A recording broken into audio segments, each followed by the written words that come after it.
और खबरों की शुरुआत इस वक्त की बड़ी खबर से करेंगे। आपको बता दें कि इनकम टैक्स की टीम रॉबर्ट वाड्रा की रिहाइशगाह पर पहुंची है। रॉबर्ट वाड्रा का इनकम टैक्स की टीम बयान दर्ज करेगी। वाड्रा की कंपनी से जुड़े कुछ बेनामी जायदाद से जुड़ा यह पूरा मामला है। जुनूब मशरकी दिल्ली में वाक़े उनकी रिहाइशगाह पर इनकम टैक्स की टीम ने छापा डाला है। आपको बता दें कि इनकम टैक्स की टीम पहुंची है रॉबर्ट वाड्रा की रिहाइशगाह पर, जो कि जुनूब मशरकी दिल्ली में वाक़ है। रॉबर्ट वाड्रा का इनकम टैक्स की टीम बयान दर्ज करेगी। आपको बताते चलें कि वाड्रा की कंपनी से जुड़े कुछ बेनामी जायदाद से पूरा मामला जुड़ा है। सोनिया गांधी के दामाद और प्रियंका गांधी के शौहर हैं रॉबर्ट वाड्रा। इनकम टैक्स की टीम रॉबर्ट वाड्रा की रिहाइशगाह पर पहुंची है। रॉबर्ट वाड्रा का इनकम टैक्स की टीम बयान दर्ज करेगी क्योंकि वाड्रा की कंपनी से जुड़े कुछ बेनामी जायदाद से पूरा यह मामला जुड़ा हुआ है।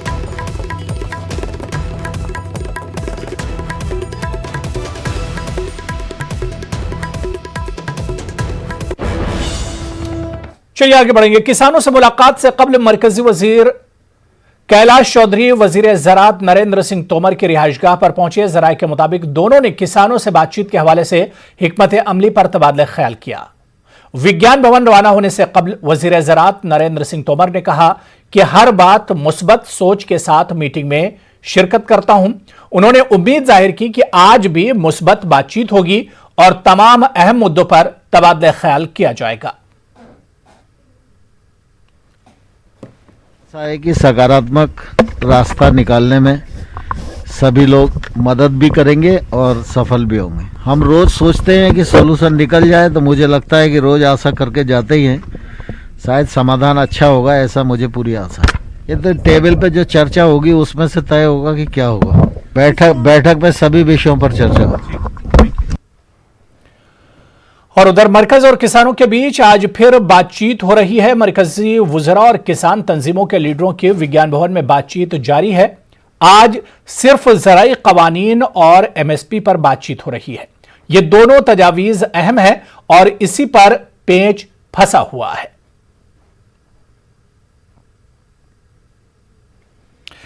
चलिए इसी खबर पर और बातचीत करने के लिए सीधे दिल्ली का रुख करेंगे। हमारे नुमाइंदे अशरफ काज़मी हमारे साथ जुड़े हुए मजीद अपडेट के साथ।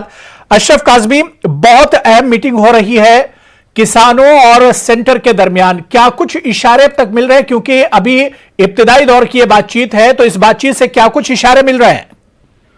देखिए, अबू हुरैरा केंद्रीय मंत्री नरेंद्र सिंह तोमर, पीयूष गोयल और यहाँ विज्ञान भवन अभी अभी पहुंचे हैं और इससे पहले जो किसान नेता हैं अलग अलग संगठनों के, वो भी यहाँ पहुंच चुके हैं और वार्ता की आज उम्मीद हो रही है। नरेंद्र सिंह तोमर कह रहे हैं कि सकारात्मक नतीजे निकलेंगे, लेकिन जो हमारे सूत्र बता रहे हैं कि आज जो वार्ता होगी वो प्रमुख रूप से MSP को लेकर चर्चा की जा सकती है।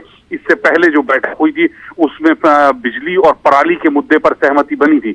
आज की बैठक में उम्मीद की जाती है कि MSP को लेकर एक सहमति बन जाएगी और फिर दोबारा एक बैठक होगी जिसमें आगे की रणनीति बनाई जाए। क्योंकि आज का जो लग रहा है, जो सूत्र बता रहे हैं कि आज भी कोई निर्णायक स्थिति में वार्ता नहीं पहुंचेगी किसी भी तरह से, ना तो सरकार किसी निर्णय पे हो।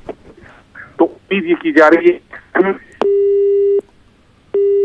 बिल्कुल लग रहा है अशरफ से हमारा राब्ता टूट गया। हम उनसे दोबारा बातचीत करने की कोशिश करेंगे, लेकिन जिस तरह से अशरफ काज़मी हमारे नुमाइंदे बता रहे थे कि बातचीत तो शुरू हो चुकी है। विज्ञान भवन में बहुत अहम मीटिंग हो रही है।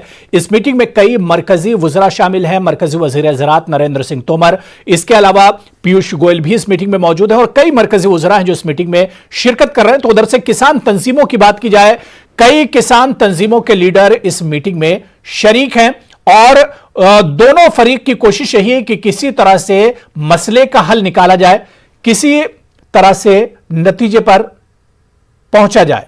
और ये सीधी तस्वीरें इस वक्त हम आपको दिखा रहे हैं, विज्ञान भवन की तस्वीरें हैं जहां पर बातचीत चल रही। मीटिंग के लिए लोगों का आने का सिलसिला शुरू हो चुका है, बातचीत शुरू हो रही है। बहुत अहम मीटिंग है क्योंकि पिछले 40 दिनों से लगातार किसान धरने पर बैठे हुए हैं और किसानों की मांग यही है कि ज़राई क़वानीन को सरकार वापस ले। तो दूसरी तरफ सरकार ज़राई क़वानीन में तरमीम करने के लिए राजी है, लेकिन किसान इस पर एक तरह से राजी नहीं है। अब 7वें दौर की यह बातचीत हो रही है, बहुत अहम बातचीत है। क्या कुछ इस बातचीत से निकल कर आता है, यह देखना बहुत अहम होगा। और शायद यही वजह है कि पूरे मुल्क की नजरें टिकी हैं आज की इस मीटिंग पर कि इस मीटिंग से आखिर क्या कुछ निकल कर आएगा, क्योंकि किसान तंजीमें लगातार अपनी मांगों पर अड़ी हुई हैं। दिल्ली के अतराफ जो बॉर्डर है वहां पर लगातार 40 दिनों से या उससे ज्यादा दिनों से किसान प्रोटेस्ट और एहतजाज कर रहे हैं, और दूसरी तरफ सरकार भी पीछे हटने को तैयार नहीं है। इस पर लगातार सरकार की तरफ से बयानात आए हैं। इससे पहले वज़ीर आज़म नरेंद्र मोदी का भी कई बार बयान आया। उन्होंने कहा कि ज़राई क़वानीन जो किसानों के लिए आए हैं ये बहुत फायदेमंद है, बहुत सूदमंद है, और मुस्तकबिल में किसानों को इससे काफी फायदा होगा। जबकि दूसरी तरफ किसानों का कहना है कि ज़राई क़वानीन में उनके लिए बहुत सी दुश्वारियां हैं, बहुत सी परेशानियां हैं, बहुत से मसाइल खड़े होंगे। एमएसपी का मसला सबसे ज्यादा अहम है। उसके अलावा जिस तरह से किसान मंडियों की अगर बात की जाए तो किसान मंडियों को लेकर भी किसान काफी ज्यादा परेशान है। हालांकि सरकार कह रही कि एमएसपी यूं ही जारी रहेगा, लेकिन यह चीज ज़राई क़वानीन में मेंशन नहीं है, जिसे लेकर किसान और ज्यादा परेशान है। और चलिए इस वक्त एक और बड़ी खबर आ रही है, आपको बता दें कि कोरोना वैक्सीन के हवाले से बीएमसी ने बड़ा फैसला लिया है। मुंबई के जम्बू कोविड सेंटर को बनाया जाएगा जम्बू कोरोना वैक्सीन सेंटर। जी हां, इस वक्त बड़ी खबर आ रही है, मुंबई से बड़ी खबर है, जहां पर कोरोना वैक्सीन के हवाले से बीएमसी ने बड़ा फैसला लिया है। बीएमसी ने कहा है कि मुंबई के जम्बू कोविड सेंटर को जम्बू कोरोना वैक्सीन सेंटर बनाया जाएगा। और इसी पर बातचीत करने के लिए हमारे नुमाइंदे अमित मुंबई से जुड़े हुए हैं। अमित, कोरोना वैक्सीन के हवाले से बीएमसी का बड़ा फैसला इस वक्त सामने आया है। देखिए, निश्चित तौर पर मुंबई में बीकेसी, नेस्को, दहीसर, मुलुंड, एनएससीआई इन जगहों पर स्थित जितने भी जंबो कोविड सेंटर्स होंगे उनको वैक्सीनेशन सेंटर्स में तब्दील किया जाएगा।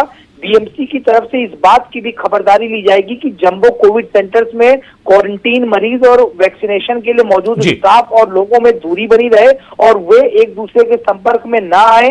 जंबो कोविड सेंटर्स के खाली जगह का वैक्सीनेशन के लिए इस्तेमाल किया जाएगा, क्योंकि मुंबई में कोरोना मरीजों की घटती संख्या की वजह से जंबो कोविड सेंटर्स में मरीज कम है, लिहाजा जंबो कोविड सेंटर्स में वैक्सीनेशन करना बीएमसी के लिए आसान होगा। इसलिए मुंबई में कुल 100 कोरोना वैक्सीनेशन केंद्र होंगे और एक दिन में लगभग 50,000 लोगों को कोरोना का वैक्सीन लगवाने की व्यवस्था जो है बीएमसी द्वारा की जाएगी। शुरू में 10,000 लोगों को वैक्सीन दी जाएगी, आगे इसकी संख्या जो है बढ़ा दी जाएगी और मुंबई बीएमसी के कुल 227 वार्ड में से हर वार्ड में 5 कोरोना वैक्सीन केंद्र बनाए जाने की। बिल्कुल, यानी बहुत बड़ी खबर है, मुंबई वालों के लिए भी एक अच्छी खबर है। अमित मेरे साथ जुड़े रहिए। इस वक्त एक और बड़ी खबर आ रही है, आपको बता दें कि छोटा राजन को 2 साल कैद की सजा हुई है। मुंबई के सेशन कोर्ट ने यह सजा सुनाई है। दीगर 3 अफराद को भी 2 साल कैद की सजा सुनाई गई है। जबरन वसूली से यह मामला जुड़ा हुआ है। तो अंडरवर्ल्ड डॉन छोटा राजन को 2 साल कैद की सजा सुनाई गई है। मुंबई के सेशंस कोर्ट ने यह सजा सुनाई है। इसके अलावा 3 दीगर अफराद को भी 2 साल कैद की सजा सुनाई गई है। जबरन वसूली से यह पूरा मामला जुड़ा हुआ है।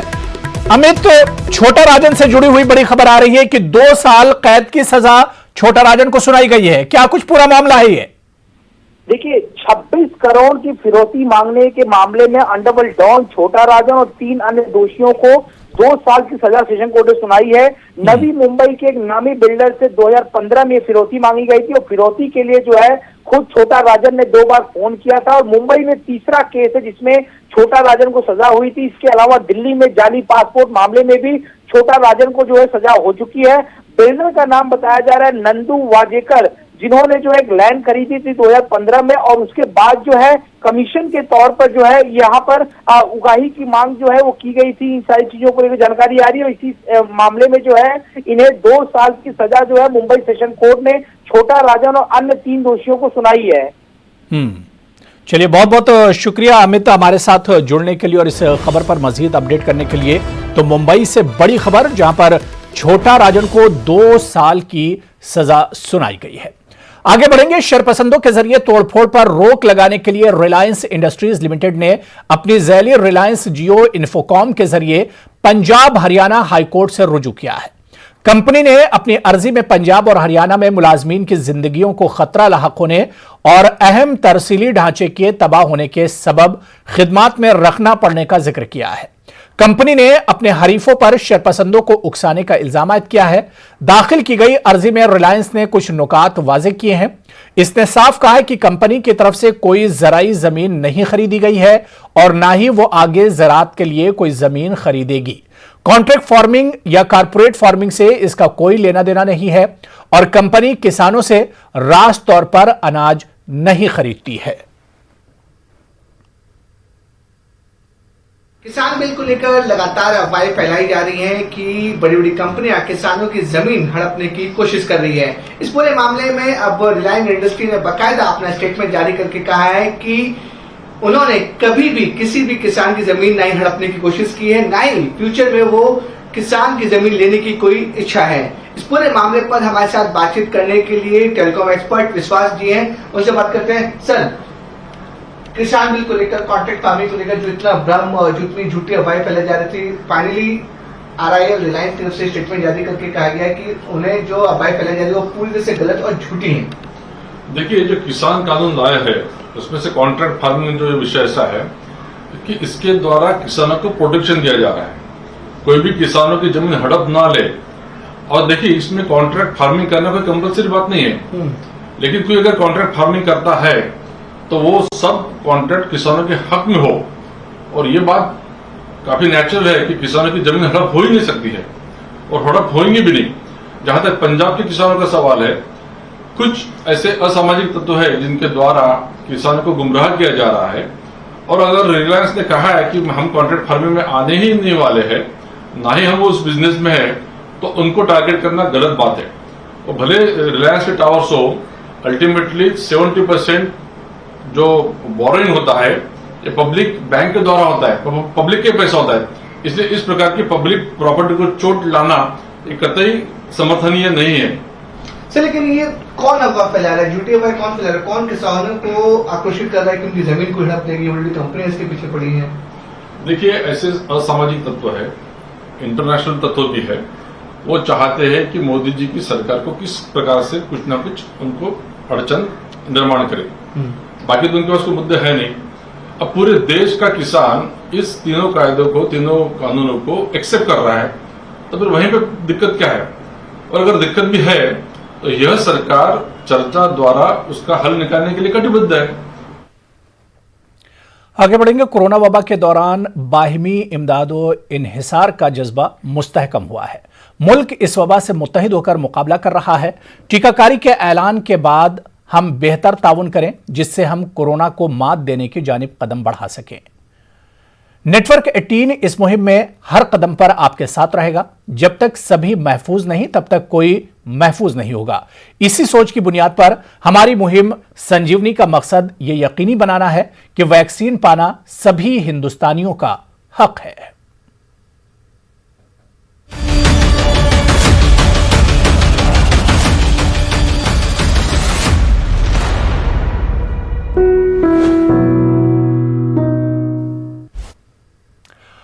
उत्तर प्रदेश में कुल 1500 सेंटरों पर कोरोना वैक्सीन का ड्राई रन होगा। कानपुर में भी इसके लिए 6 सेंटर तैयार किए गए हैं।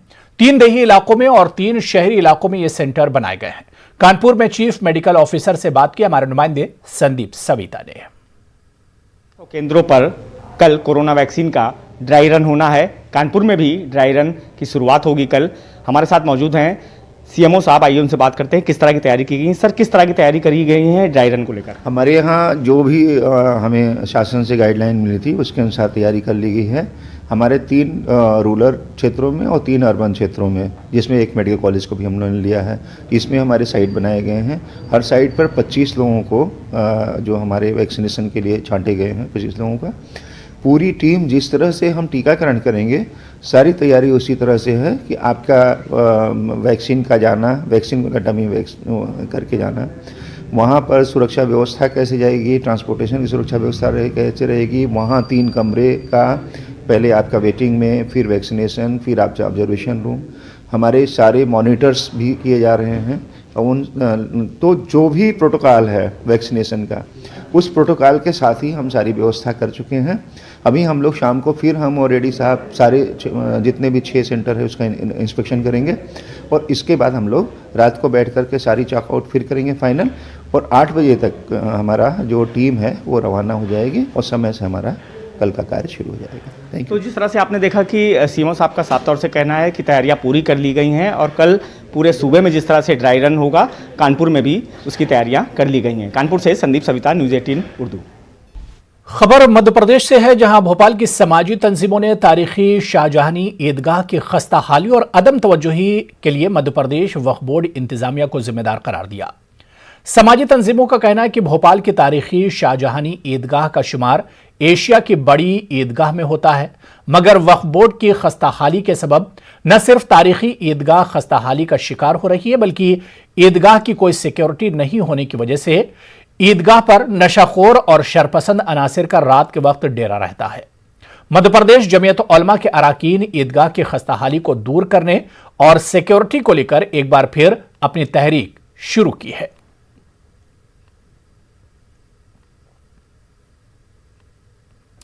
तो चलिए इस पूरे मामले पर बात करने के लिए सीधे चलते हैं भोपाल, जहां से हमारे नुमाइंदे मेहताब आलम समाजी तंजीमों के साथ मौजूद हैं और इसी इश्यू पर बात करते हैं। मेहताब, ये बड़ा संगीन मसला है कि तारीखी हैसियत की शाहजहानी जो ईदगाह है वो तो खस्ताहाल हो ही रही है, लेकिन इसके अलावा सिक्योरिटी भी एक बहुत बड़ा मसला है। जिस तरह से आपने इस खबर में मेंशन किया है कि किस तरह से नशावर लोग या जो दूसरे गैर समाजी लोग हैं वो यहां पर एक तरह से अपना डेरा जमा रहे हैं।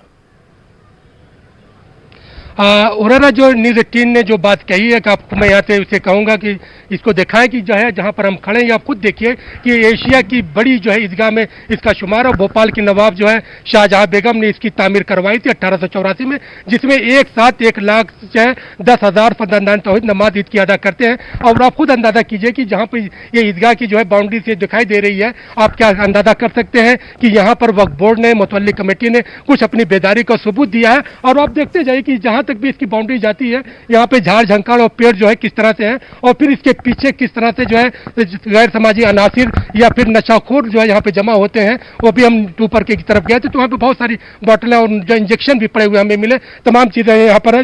यहाँ पे सद्भावना मंच की बात करें, जमीयत उलमा की बात है, तमाम लोगों ने जो है वक्फ बोर्ड को जो है मेमोरेंडम दिया है। क्या मुतालबा किया आपने? जी, बिस्मिल्लाहिर्रहमानिर्रहीम। जमीयत उलमा मध्य प्रदेश के जरिए पिछले 15 सालों से मुतालबा किया जा रहा था कि ईदगाह के जो है संरक्षण किया जाए। उसके तहत ईदगाह की तरफ कुछ काम तवज्जो भी दी गई, पर उससे जो है मायूसी हुई, क्योंकि क़िबला रुख दीवार के काम करने से ईदगाह की हिफाजत नहीं हो सकती। अभी देखा ये गया है कि चारों तरफ की दीवारें जो हैं बिल्कुल खस्ता हाली पर हैं, बुर्ज जो है खस्ता हाल है, हिफाजत के कोई इंतज़ाम नहीं है और पूरी तरह बदहाल है। और शरपसंद अनासिर जो हैं इसका जो इस्तेमाल नशाखोरी जुए में कर रहे हैं। तो हमने आज जमीयत उलमा मध्य प्रदेश की जानिब से वक्फ बोर्ड से फिर मुतालबा किया है कि ईदगाह जो है एक भोपाल की तारीखी पहचान है, उसकी हिफाजत की तरफ ध्यान दिया जाए, उसकी सुरक्षा की जाए। और हमारा मुतालबा है कि यहाँ पर CCTV कैमरे लगवाए जाएं ताकि रात में जो है इसकी हिफाजत हो सके, लाइटें लगवाई जाएं। रात की हिफाजत हो, दिन की हिफाजत हो, CCTV कैमरा लगना चाहिए। आप लोगों ने इससे पहले भी कई बार मुतालबा किया, लेकिन किसी भी बात पर अमल नहीं हो रहा है। और फिर अगर ईदगाह के अंदर की सफाई की बात करें तो मोदी उसको देखा ना कि किस तरह से अंदर की तरफ जो है गाड़ियां भी खड़ी हैं, कुत्ते भी जो है अंदर की तरफ घूम रहे हैं। और यकीनी तौर पर जब इसको देखते हैं, ये इबादतगाह में ऐसी चीजें होती है तो मायूसी होती है। बिस्मिल्लाहिर्रहमानिर्रहीम। जैसा कि अरसा दराज से मुतालबा चलते चले आ रहे हैं और जमीयत उलमा मुस्तकिल इसके ऊपर काम कर रही है, और भी तंजीमें इस वक्त मैदान में आई हैं बेदारी मुहिम चलने की वजह से। तो ईदगाह की जो खस्ता हाली है उसके ज़िम्मेदार एक तो मध्य प्रदेश वक्फ बोर्ड भी है, मुतवल्ली कमेटी भी है, और जो इसके ज़िम्मेदार हैं वो सब इसके ज़िम्मेदार है कि यहाँ ये ईदगाह है। ईदगाह इतनी बड़ी ईदगाह और इतनी बड़ी तामीर वाली ईदगाह तो शायद मध्य प्रदेश के अंदर कहीं होगी भी नहीं, लेकिन उसकी हिफाजत जिन लोगों के कंधों पर है वो इससे बेबहरा है और वो इससे मुतनफ़िर हैं। तो हमारी दरख्वास्त ये है कि अगर इसकी हिफाजत करना है और इसको बाकी रखना है, इसकी खूबसूरती को, इस विरासत को कायम रखना है, तो इसकी बाउंड्री वाल होना चाहिए। इसके अंदर जहाँ पर गेट नहीं है वहाँ पर गेट लगने चाहिए। और इसके अलावा जैसे कि बताया गया है कि उसके ऊपर बाकायदा एक चौकीदार भी होना चाहिए। चौकीदार भी होना चाहिए। जहाँ पे सवाल यह है कि आप लोगों ने वक्फ बोर्ड को, मुतल्लिक कमेटी को तो जिम्मेदार ठहराया, लेकिन मुस्लिम समाज की अपनी भी तो जिम्मेदारी है। समाज क्या कर रहा है? जी देखिए, आवाम अपनी तरफ से बेदार है, कोशिशें भी की जाती हैं। जमीयत उलमा के जिम्मेदार भी कई बार यहाँ आ चुके हैं, साफ सफाई मुहिम भी चलाई गई, पर हमारे अकेले आवाम के बेदार होने से कुछ नहीं होगा। जो बड़े बड़े महकमों में जिम्मेदार बैठे हैं, उनके पास अच्छा खासा बजट है, उनके पास चीज़ें हैं, तो वो तवज्जो क्यों नहीं देते हैं? ईदगाह उनको भी नज़र आना चाहिए ना, सिर्फ आवाम को क्यों नज़र आए? तो हम ये हमारा को भी नजर आए और आवाम के साथ साथ जो महकमे उनको भी जो जिम्मेदारी अपने फ़राइज़ को अंजाम देना चाहिए। यकीनन उन्हें भी अपने फ़राइज़ अंजाम देना चाहिए और होना ये चाहिए कि यहाँ पर चौकीदारों का और सही हिफाजत के इंतज़ाम भी होना चाहिए। और यहाँ पर हालात ये हैं कि शराबी और नशीले किस्म के लोग आकर शराबें पी रहे हैं, अय्याशियाँ कर रहे हैं और हुकूमत इस तरफ ध्यान नहीं दे रही है। हमारी इबादत गाहों की ही सही तरह से हिफाजत नहीं की जा रही है। इबादत गाहों की हिफाजत की जिम्मेदारी तो कौम के लोगों पर भी है और तंजीमों पर भी है। जिस तरह से आप लोगों ने बेदारी आज आपने जब मेमोरेंडम दिया है, इससे पहले भी आप लोग ये काम कर सकते थे या समाज को लेकर और भी तहरीक बर्पा की जा सकती है?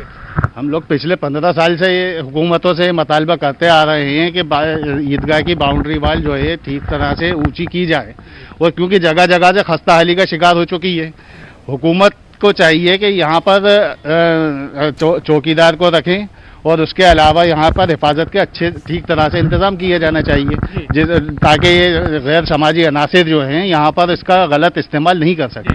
गैर समाजी अनासिर जो है एक बड़ी वजह, और इसके साथ साथ ये कि यहाँ पर अदम तवज्जुह की बात अगर हुर्राराम करते हैं तो वक्फ बोर्ड की तरफ से जो है इतनी बड़ी ईदगाह के लिए जहाँ पर जो है 12 दरवाजे हैं, यहाँ पर कोई भी चौकीदार इस तरह का नहीं है जो इसकी मेंटेनेंस उसकी तरफ देख सके। और फिर अगर सीसीटीवी कैमरा, बिल्कुल मेहताब, इस पूरे मामले में इंतजामिया की बड़ी लापरवाही एक तरह से सामने आ रही है। जाहिर सी बात है कि जो मकामी इंतजामिया है, अगर वो चाहे तो इन तमाम चीजों का इंतजाम किया जा सकता है। देखिए हुरैरा, अभी आप लोगों ने जो है मेमोरेंडम ये देने के लिए गए थे और इन लोगों ने मेमोरेंडम भी दिया है, लेकिन वहां पे मेमोरेंडम के लिए जो सीईओ वक्फ बोर्ड की बात करें या फिर जो है डायरेक्टर की बात करें, उसमें तो कोई नहीं मिला। इन लोगों ने वहां पर इसको रिसीव करवाया और रिसीव करवाने के बाद आए। और सवाल यह है कि मध्य प्रदेश में वक्फ बोर्ड ही नहीं, बल्कि अगर हम अक़लियती कमीशन की बात करें, हज कमेटी की बात करें, वक्फ बोर्ड की बात करें, मदरसा बोर्ड की बात करें, जितने भी इदारे हैं 2 सालों से साबिका हुकूमत में भी ये खाली रहे हैं और मौजूदा हुकूमत में भी खाली हैं। 2 साल से अगर किसी कमेटी की तकर्री नहीं हुई है तो ऐसे में सवाल उठता है कि ये लोग अगर फरियाद करें भी तो किससे करें? तो जाहिर सी बात है कि अब जो परेशानियां हैं और जिस तरह से ये ईदगाह खस्ताहाली के शिकार हो, और इस पर मेहताब आलम ने बहुत सही कहा कि अब ये लोग अपनी फरियाद लेकर जाएं तो किसके पास जाएं, कौन आखिर इसकी देखरेख करेगा। बहुत बहुत शुक्रिया मेहताब, आपका भी और आपके साथ जो मेहमान जुड़े सभी का बहुत बहुत शुक्रिया हमारे साथ जुड़ने के लिए। संगीन मसला और इस पर इंतजामिया को एक तरह से गौर फिक्र करना चाहिए और इस पूरे मसले को देखना चाहिए। इस वक्त एक और बड़ी खबर आ रही है, हम आपको बता दें कि गाजियाबाद से बड़ी खबर है, जहां NH-58 पर आईजी प्रवीण कुमार पहुंचे हैं।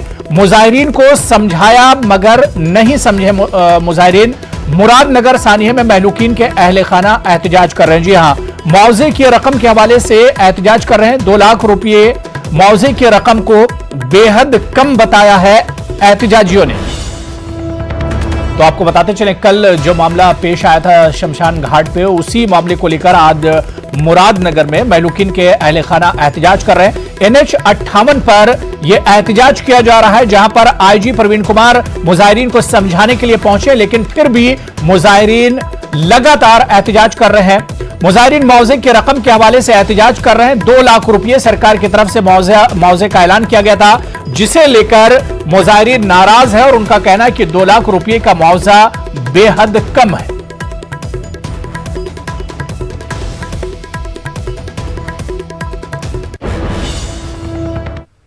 तो चलिए इस